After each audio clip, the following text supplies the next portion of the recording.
order to see if we can help our youth transition into a stable environment. We make sure that the FAFSA applications and the ETV applications are filled out. So what we try to do is make sure that we help our youth transition into a solid environment. Now, some of them can also stay in foster care till age 21 as long as they are attending school or working. Okay. And can you speak about the stipend that they get if they're attending school and they're not in foster care? Well, that is called a per diem. Okay, the per diem is about $457, which is on the average what they pay subsidized rent for. Okay, I think the foster parents at that point have a really good heart because they allow the children to stay in their home. But that's just a basic payment. Also, along with that, when I said ETV pays for a lot of stuff, which is an educational training voucher. Okay, then the FAFSA will pay for the education. In some cases, we get what we call tuition waivers, which will waiver all of the tuition for the youth going into school. Tuition? Waiver. Waiver, okay. Okay, so we write those letters to the dean. College? Yeah, and normally those youth are normally wards of the state. And wards of the state normally have the right to a free education. They also get free medical services until age 21 as well. And then after that, there could be caddy waivers involved, which is a state program which provides assistance to youth 21 and older. Okay. So the tuition waiver, is it like through college until when? Well, they're mostly through the state colleges and community colleges where you can get the tuition waiver. Okay, which helps because if you can get a tuition waiver, it basically doesn't cost you anything to go to school.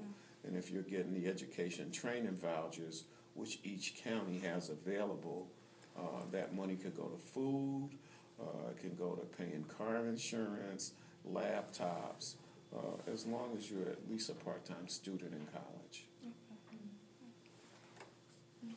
Are there any policies that are in office that keep coming? Which one is coming? So are there any policies that are in office that help change the face of foster care services? Well, it's a fluid conversation. We have a policy committee, and their responsibility is to look at the policies on a regular basis and update them. Not only do they update them, but they have to make sure that we know what those new policies are. So we have new policies that happen every month because the environment changes over time. All right, nothing stays the same. And so what happens is we may look at an old policy which is 20 years old, which it's not worth anything in this day and age. And so their responsibility is to bring that policy up to pace and then train all of the staff. So we all have all of the new policies sent to us on our computers, and we review the hard copies so that we know the differences. Okay, so for an example is back in the old days, if you were a foster parent with us, we didn't need to do extensive background checks. Say if your brother or sister came to live with you, they were just part of your family. But now, everybody that lives in your home that is past the age of 18 has to have a background check. That's a new policy. Okay. All right. Is it possible for us to get a copy of some of the policies, the current policies? Well, you have a foster parent manual. Okay, but because it is you, I will give you a foster parent manual which has the policies in it. Okay. Okay. How long is that? For my policy, well, see, it works out really good, because I can say, I gave you a new policy manual, you can sign off on it, and it's yours. Okay. Okay? All right. All right. So, how are we doing here? We're You're doing pretty good. quiet. You got anything you want to throw by me? I've been doing this for a great number of days. I feel really good about what I do and how I help kids and build connections in the community. You can add the white flag story in. Say that again? The white flag and the flowers. Oh, gosh. Wow, Darlene.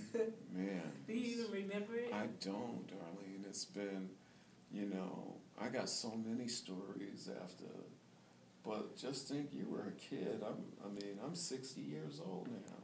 Are you? Yeah. I got grandbabies, and oh gosh, I've been married over 35 years.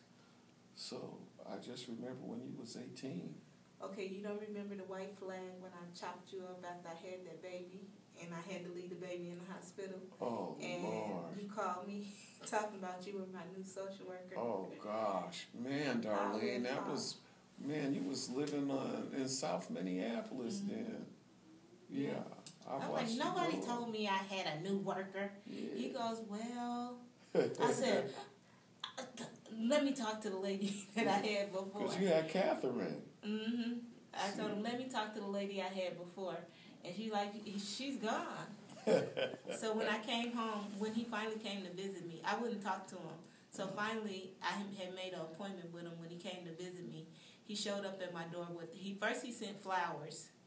Because I had the reason why I was so angry, I had this premature baby that I had to leave in the hospital, and they put me out the hospital. Darling, and he how called long me the ago same was day. That was a Corey long is, time. how old is he? He's 19, he'll be 19. Man, Darlene, in the course of my practice, I think between what I've done in the community and what I've done here, I got an award for working with over 5,000 kids. So you don't remember my first kids? But I remember, Darlene, you were so quiet. You was checking me out like, who is this man? And I watched her grow up too, because I worked with her mom.